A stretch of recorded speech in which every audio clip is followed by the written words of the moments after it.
of August 16th, which reads, Turkey has taken advantage of the United States for many years. They are now holding our wonderful Christian pastor, who I must now ask to represent our country as a great patriot, hostage. We will pay nothing for the release of an innocent man, but we are cutting back on Turkey. Yeah, that's really the bottom line there, Betsy. He's cutting back on Turkey, and let's go into what that means. First off, I want to thank Trump for making these tweet bombs that are in fact the counter attack to the collusion of 350 newspapers that have joined together to attack Trump. And as you notice, not a one of them has written a good article. And that's because all the mainstream media are reading what Avid and ISIS management tells them to read, and it's still not working. And so Trump is fully engaged in a war with the enemy. And the enemy is the fake news. Not the good news, but the fake news. Now, with Turkey, what's he doing? It has little to do with Andrew Brunson. It has everything to do with Turkey's corruption and Turkey being in NATO. Trump doesn't want Turkey in NATO. That's insanity. How can we elect someone who is a madman dictator who is controlling his country like a radical Islamic jihadist and who is basically blaming everyone on the fact that the people in Turkey don't like him and they want him out? And so he's arrested thousands and thousands. No one knows. The crackdown in Turkey has been horrible. But what is really going on here? This is what's going on. Turkey says they will not be brought to their knees. They have been brought to their knees. Sorry, Erdogan. They went and begged Angela Merkel for money, and she said no. And then they got $17 billion from Qatar to prop up their lira, which is crashing. It's lost 25% of its value in the last year. So what is really going on here? Trump is going to squish Qatar for giving them $17 billion. He already warned them, do not use your money to support terrorism. And whether you know it or not, Erdogan is a terrorist outright.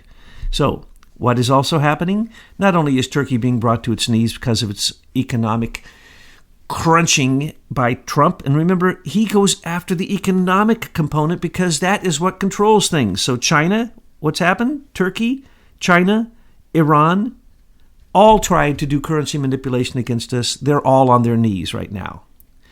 Iran is crashing.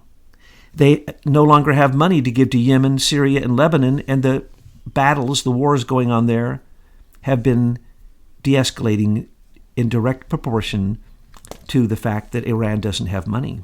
Iran asked Germany for $400 million. They're going to give it to them, but in fact, we intervened again. So there's a currency crisis going on right now in Turkey, and it's just the beginning, because if Turkey does not come around and start to act appropriately in all areas, then it's just going to be worse for them. And same thing with Iran, same thing with China. China has now said that they have to prepare and brace for a crisis because there's going to be a basically, they are being beaten in the tariff wars, in the trade wars. So he's told his entire population, China's Xi, to get ready, brace for impact. Now, the next few tweets are all domestic, and if you want to follow these tweets along with this, just check at the link that I have for you in the description box. Also have a really fun surprise for you in there as well. Okay, the FBI received documents from Bruce Orr of the Justice Department, of whose wife, Nellie, worked for Fusion GPS. That was a quote. I'm not sure where it came from. Disgraced and fired FBI agent Peter Strzok. This is too crazy to be believed. The rigged witch hunt has zero credibility. Yes, they're quoting these emails and text messages that we now have of Bruce Orr's, which people are going through, and it basically showing he was the linchpin, he was the channel between Fusion GPS, FBI, CIA, State Department. He was the middleman. He was absolutely the person in the middle between Christopher Steele and all those foreign agents. Yes, but he had to be taking orders from someone. Who was he taking orders from? Barack Obama. That's a fact. We know that because Susan Rice, who recently came out to defend Clapper and Brennan because she's as guilty as they are, stated that they were all part of this, that it was directly conducted from the White House. and that Barack Obama in the Strzok Page messages says that he wants to be kept up to date on all of it. And so really, Bruce Ohr was the coordinator in the FBI, but he was really taking his orders directly from the White House. And when he says disgraced and fired FBI agent Peter Strzok, let's remember he's only partially fired. He's still working for the CIA, and he's still the star witness of Robert Mueller's fake, illegal, and more special than likely, counsel investigation. He's still drawing some kind of funds or pension from his senior executive service status. So, what does it really mean? Is he arrested? No, he's not. He's out. He can go out. He can go to dinner, walk the streets, be free. Okay. Another one, quote, while Steele shopped the document to multiple media outlets, he also asked for help with a Russian oligarch, close quote. Catherine Herridge of Fox News and Lou Dobbs. In other words, they were colluding with Russia. Now, remember that when he quotes other people, these other people don't have the full story. And Fox News doesn't have the full story. So what he's doing is he's showing when the news actually reports something that is true. That isn't very often, and it oftentimes is from Fox, because there are some people there who are trying, but they don't obviously go deep enough. So we'll go a little bit deeper on this one. What's he really talking about? He's talking about Catherine says, while Steele shopped the document, he didn't shop the document.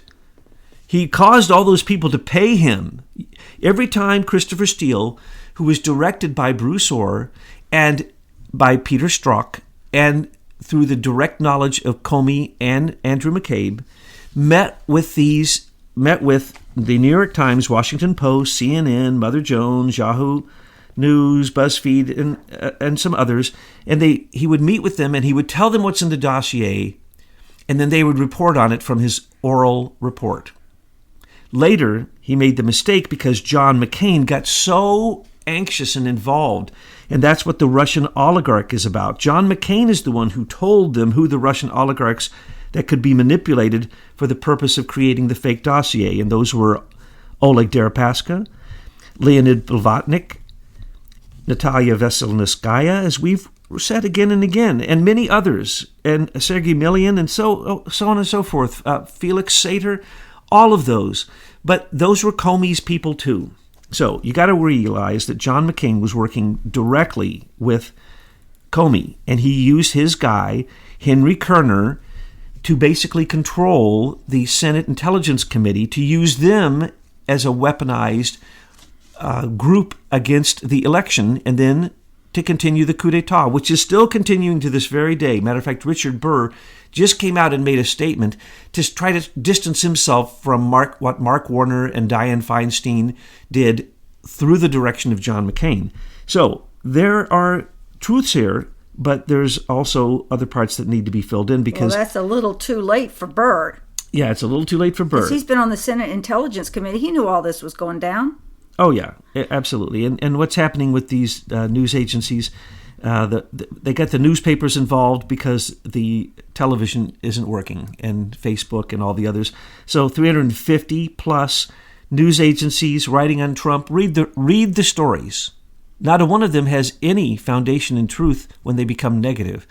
But what they're really saying is what Trump believes in and says in another tweet up here. Free speech. He's all about it. And so, what are we really seeing? This was not free speech. And what this lady, Catherine Herridge says is true, but it's much, much, much worse. Well, see, that's why they're fake news, because they only take you so far. Now, they're either not smart people at Fox News because they don't know how far this goes, or they're deliberately holding us back. So that's why I continue to call them out for really not being very good investigative journalists.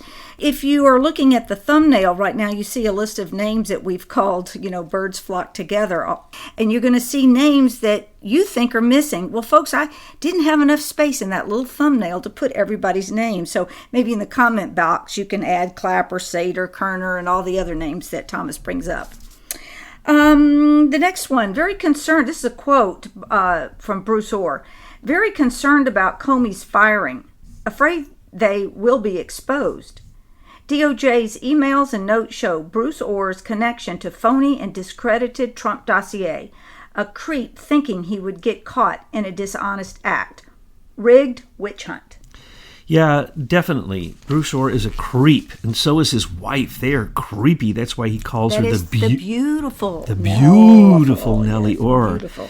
And when Bruce Orr says, very concerned about Comey's firing, that shows that Comey and Mueller did not tell Bruce Orr the big plan. The big plan was Comey wanted to be fired, and then he would leak it, and then he'd get a special counsel, and then that special counsel would give him immunity. That's the reason Comey hasn't been indicted.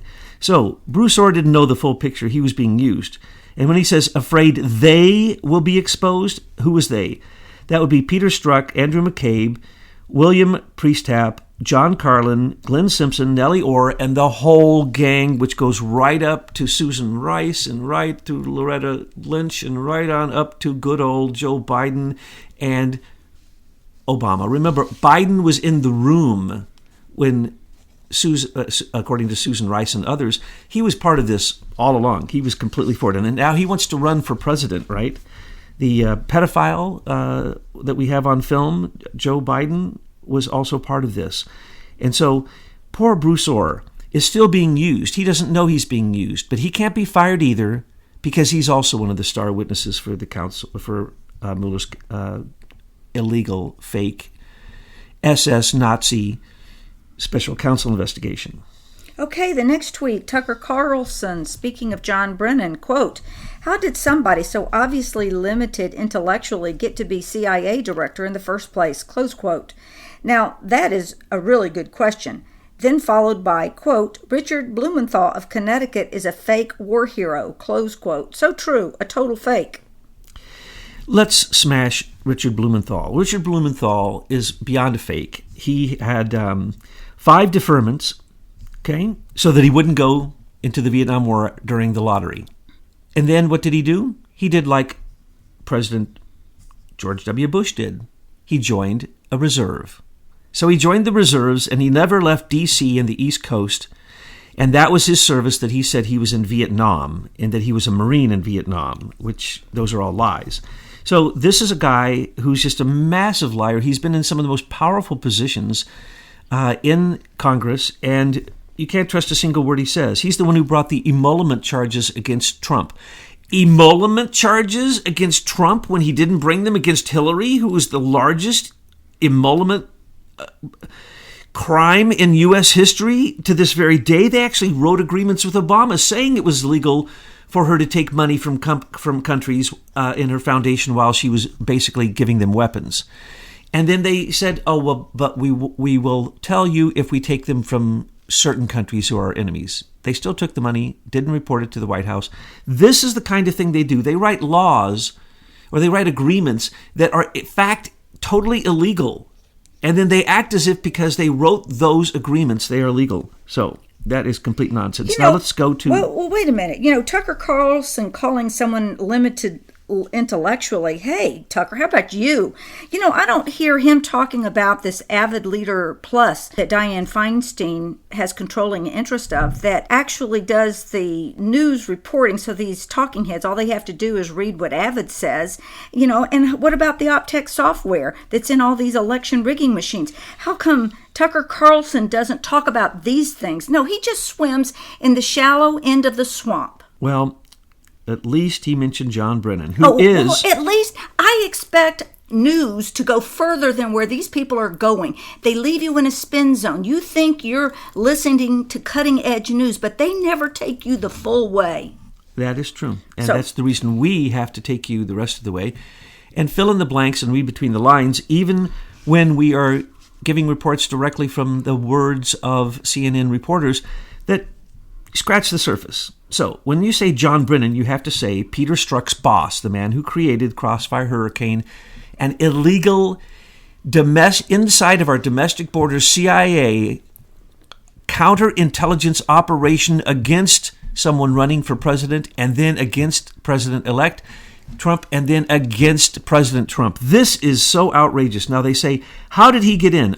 Let's remember the man who brought John Brennan into the CIA is a locked up for life communist. Let's remember that John Brennan voted for Gus Hall when he was a communist. Gus Hall got locked up for 5 years for being a communist.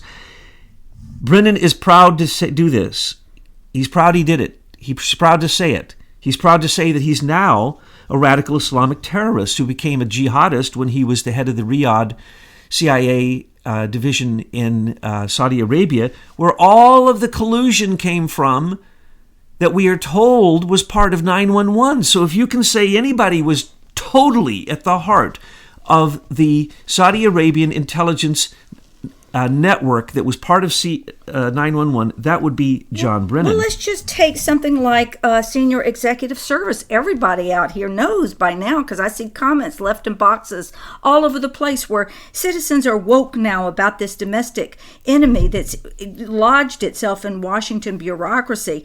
And you don't hear Tucker Carlson calling out, connecting the dots of all these people that we talk about and how they're operatives of SES. You never hear Tucker Carlson going right through Cambridge Analytica to Strategic Communications Laboratories to all of the people on the Privy Council to Queen Elizabeth II. So if you want to talk about someone with limited intelligence, let's look at the people at Fox News that don't take you any place but the shallow end of truth. John Brennan, remember, against the wishes and illegally working against the NSA and Admiral Rogers, John Brennan worked with Robert Hannigan, the British head of the GCHQ, their equivalent of the NSA, working through Fort Meade to spy on Trump. Why isn't Tucker Carlson interviewing these people? Why isn't he interviewing John Brennan to say, you informed Harry Reid and the Gang of Eight about the dossier from the beginning, though you say you had nothing to do with it, and you say it wasn't used to get your FISA warrant. No, not your international CIA FISA warrant, which you had. But remember that you testified, John Brennan, and you testified, and Tucker Carlson isn't taking your testimony and reading it to people and saying, why is John Brennan, who said that he started this whole thing and it was illegal and it caused the NSA to close down a huge section of the ability for people to access NSA raw material. Well, see, Tucker Carlson to me is just a younger version of Bill O'Reilly. You know, you're tired, you sit in front of the television at night, you want to see some news, and all they do is they keep you in a spin zone. They keep you feeling like you're getting news, but they never go anywhere, and I challenge them. They will never take you anyplace. John Brennan also informed the Gang of Eight. He gave different reports to each one of them. The report he gave to Harry Reid caused Harry Reid to go nuts and start this whole nonsense that started in July of 2016 that was prompted by John Brennan.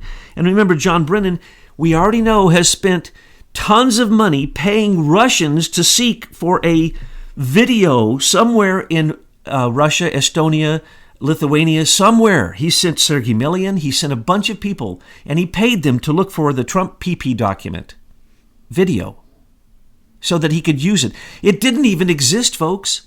And yet John Brennan was doing all of that, and he tried to wash his hands completely of having anything to do with this. He is such a liar. Okay, the next tweet. How can Senator Richard Blumenthal, who went around for 20 years as a Connecticut politician bragging that he was a great Marine war hero in Vietnam, then got caught and sobbingly admitted he was neither a Marine nor ever in Vietnam, pass judgment on anyone? Loser. He's constantly passing judgments, doing stupid things, putting forth stupid bills, basically demonstrating, going against Trump. He's a total anti-Trumper, a never-Trumper who is complete obstructionist. He's against having DACA people get anything, and yet he wants to say he's for DACA. He is the one who brought the emolument charges against Trump. He is a complete fake politician who is as corrupt as can be because he's gone through the legal system of being an attorney general, and do not underestimate him. He wants to be the president. Okay, the next, I'm going to read these two tweets together, and it is a quote from Chris Farrell at Judicial Watch. Director Brennan's recent statements purport to know, as fact that the Trump campaign colluded with a foreign power. If Director Brennan's statement is based on intelligence he received while leading the CIA, why didn't he include it in the intelligence community assessment? An incredibly corrupt FBI and DOJ trying to steer the outcome of a presidential election. Brennan has gone off the deep end. He's disgraced and discredited himself. His conduct has been outrageous. He weaponized the CIA, the NSA, the FBI Counterintelligence Department, the State Department, and the Department of Justice. He personally weaponized them. What do you expect? These are crimes. He's a communist. He's a communist, and he's not smart, and he became a jihadist. He literally has a prayer rug where he did his Muslim rituals and prayers in his office.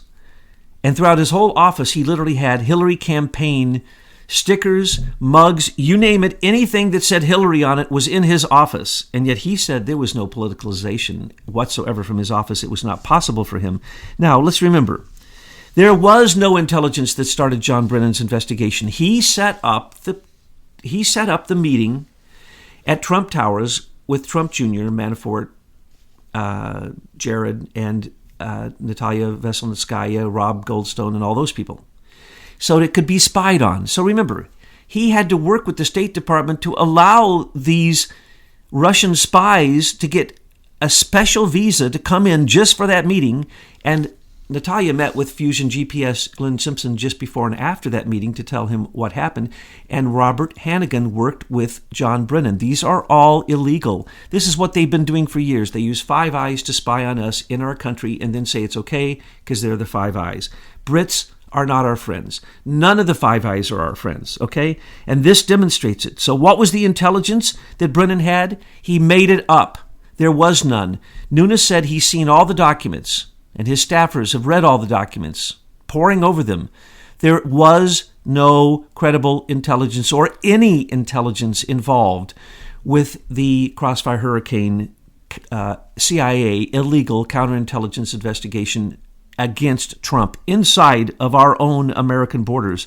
This is an attack. He is worse than a communist. He's worse than a radical Islamic fascist. He is a criminal who is an enemy of the state. And John Brennan, Clapper, and Susan Rice, and the other people who come out to defend them are only defending their own crimes to cover their own trail. But who told Brennan to do these things?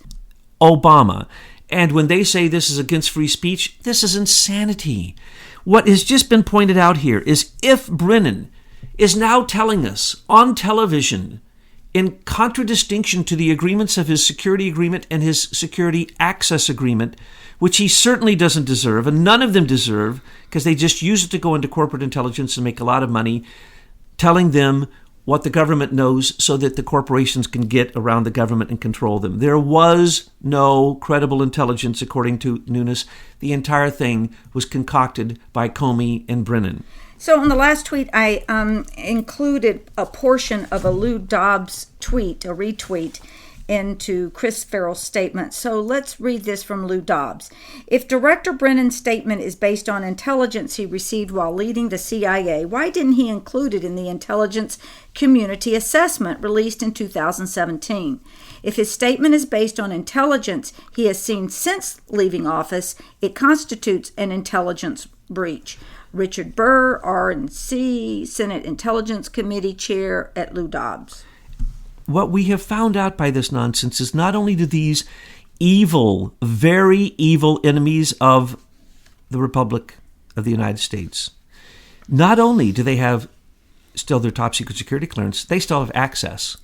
And because there's a single sign-on, and because that hasn't yet been corrected as far as I've known, that in terms of public statements, he can still access anything he wants because he still had access and his security clearance. They both need to be revoked. And what is said here by Richard Burr, the head of the Senate Intelligence Committee, this is a crime. This is a crime. He now needs to be investigated for what he has been saying on television. So does Clapper. So does Susan Rice. Yeah, all of them. Like Valerie Jarrett, does she have a security clearance still? And Obama, of course, he does because he's a former president. But how many of these anti-American thugs are walking around with security clearances? We really need to find this out and shut them down. Okay, moving on. The next one. In speaking with some of the world's top business leaders, I asked what it is that would make business jobs even better in the U.S. Quote, stop quarterly reporting and go to a 6-month system, close quote, said one. That would allow greater flexibility and save money. I have asked the SEC to study. First off, all those quarterly estimates are incorrect because they are guesses. What he's going to do here is take over monetary policy. I've been telling you this now for months. This statement, when he's asking the SEC to do something, is from the U.S. Treasury Department, which is where his headquarters is. Trump is running the country and all the agencies through the U.S. Treasury Department because where the money flows, that's where you can control things. So all he's going to do here is stop the basic corruption of stating that the U.S. Federal Reserve controls monetary policy and that whatever the head of the Federal Reserve says or the central bank say, that controls our economy. That's all fake. It's not true. That is not where the U.S. monetary policy is created. And what he's doing here is he's, again, giving a warning to the Fed, get it together, do it my way, or I'm taking over the U.S. Fed and basically I'm going to consider you odious debt and close you. How does a politician, Cuomo, known for pushing people and businesses out of his state, not to mention having the highest taxes in the U.S., survive making the statement, "We're not going to make America great again, it was never that great"? Which section of the sentence is worse? He is now dead in the water, and this is a perfect example of what Trump does to never Trumpers. He just lets them go ahead, put the noose around their neck, and jump off the gallows. This man has just killed his political history, Cuomo. I don't know. He's in New York. You got a lot of people in New York who have Trump derangement syndrome that might vote for him. That's because the election machines in New York are really well coordinated. Well, maybe Tucker Carlson, that intellectually astute reporter there at Fox News, might delve into this and talk about election rigging and the machines and how they rig elections. The local politicians who run Washington, D.C. poorly know a windfall when they see it. When asked to give us a price for holding a great celebratory military parade, they wanted a number so ridiculously high I canceled it. Never let someone hold you up. I will instead attend the big parade already scheduled at Andrews Air Force Base on a different date and go to the Paris parade celebrating the end of the war on November 11th.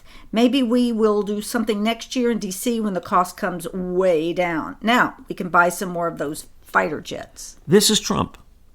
Trump is not a lying politician who sticks to some ideology no matter what, come hell or high water. He makes adjustments. He just saved us a bunch of money, and he's basically going to enhance an already existing parade. He's going to celebrate, like he should be celebrating, the fact that he is ending war across the earth through economic sanctions. As we just pointed out, all of our enemies are coming to their knees.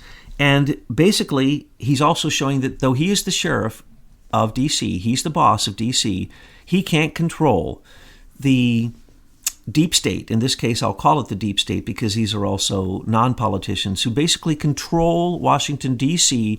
to make it a dog and pony show that is absolutely disturbing. So I'm happy that he's saving money, and yes, he's going to simply take that money and buy more fighter jets because why?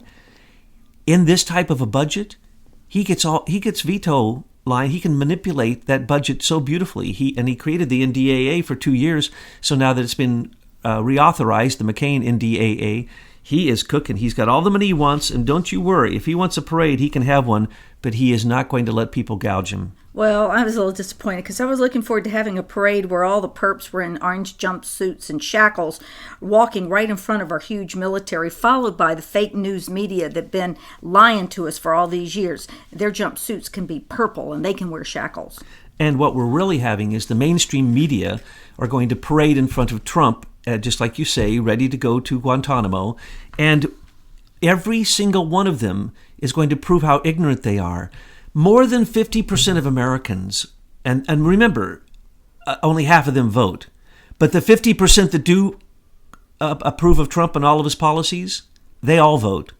So what you're talking about is 75% of Americans approve of Trump, and mainstream media and these silly 350 newspapers and the avid Leader Plus and Leader Plus and ISIS Management. Oh, ISIS Management, yes. All of them are parading in front of the people who control their fate. They forget that the audience can turn off the news, can refuse to have a newspaper, can refuse to read the newspaper, can laugh at them until they are considered like onion. They need to put up in a corner, this is fake news, that is a joke, please do not consider any of it real. That is what those 350 newspapers just did to all their newspapers, and that is what MSM is doing every single day that they attempt to take on Trump and massively, bigly lose. And the last two tweets today, youth unemployment is at a 50-year low, and also the U.S. is more than double the growth rate than it had 18 months ago. And because the mainstream media lies about that and doesn't report it, and they consciously lie, we're going to take them to task with the Public Broadcasting Act of 1967, and we're going to take CNN down because we're going to say they do this on purpose because they lie on purpose. And then they'll admit that they lie on purpose, because they'll admit that that's part of it's legal. That's what they do. They propagandize. And then because they use Avid and ISIS Management, we are then going to take the rest of the mainstream media down with basically antitrust RICO charges, monopoly charges. Well, what happened to those talking heads if you take away all of this Avid and ISIS Management software where they read what the propaganda is? Well, they'll sit in front of a camera and not know what to say. They're idiots. Are you kidding? Listen to what they have to say, and you'll realize that they are not educated. They don't have memories, and they're simply, basically, they're like Hollywood actors. They're just liars. They're con jobs. Well, Sarah Carter has her degree in acting. She's a thespian. That's the reason she can handle them. That's the reason Munchen can handle the press. He knows what to do because he was in Hollywood. When you know that the politicians believed that the mainstream media in Hollywood controlled everything. It controlled their fate. It controlled whether they were elected. It controlled everything besides, of course, election manipulation. But that's Leader Plus. On the night of the election, they get your enemy to capitulate by lying about the vote. This is what happens. Take a look at it. We don't even get a final vote in the end with the presidential elections if they capitulate on that night. That's why Hillary wouldn't capitulate, because she knew everything was rigged. She had everything, the U.S. Digital Service working for her, every media working for her, the CIA, the FBI, everybody was working for Hillary. No way she was going to capitulate. We know that Harvard did a study, just facts, 5 to 8 million illegal aliens voted, 5 to 8 million manipulated votes. We know this to be true, so they need to stop playing the game, and now, since we've been reporting now for a couple weeks that there are 44 million illegal aliens that the FBI is tracking, they came out and said that the FBI sent it out to numerous mainstream media agencies who reported on it, that there are 44, and they made a clear distinction. Funny that they used the same number that I used, but they're actually incorrect. I had said 40 yesterday. I meant 44. 44 million, because their FBI core report states that those are the criminals they're after. So they came out and gave lies to the mainstream media, I guess because maybe we reported this and everyone wants to know where it came from. And I told them it's the FBI core report and now it's not online. Oh, this is most interesting. Now they say all immigrants in our country and all of the illegal, undocumented, but they are documented because they know that they exist, 44 legal and illegal immigrants in our country, 44 million. This is a lie. Can you see what happens when the truth is reported and some agencies, news agencies, public, basically free speech and true patriots report the truth of the matter, They have to come out and adjust the truth to make sure that they say, oh, no, there's not 44 million illegal aliens, and we know where they are because they're all documented, because we have their names and they're illegally using Social Security numbers. They probably get a little call before the election saying, don't forget to vote. Except they think that they can hide this because California issues driver's license, and the second to anyone, and the second you get it, that is also means you can vote. So they put you as a voter when you get a driver's license. So even someone on a visa that gets a driver's license in this country is automatically a voter in California. If you want to talk about rigged elections, you can just simply go down the list of these things and see where it's at. Now, mainstream media, they're working directly with the FBI. Look at that. The FBI had to come out and leak a false story to correct their true story that they had put in a core report that they now have made unavailable for anyone. That's your mainstream media, folks. If you're watching them, turn them off. Realize you are their judge and their jury, and you either support them and they continue, or you don't and they falter. And it's an economic decision. You're voting with your dollars, you're voting with your money, exactly as Trump is taking down the world into a state of peace for the first time, maybe in human history, through economic sanctions. Because if you stop the flow of money to the military-industrial complex that fights on both sides of the war, the warlord bankers and brokers, war will end, and Trump's desire for universal world peace will come.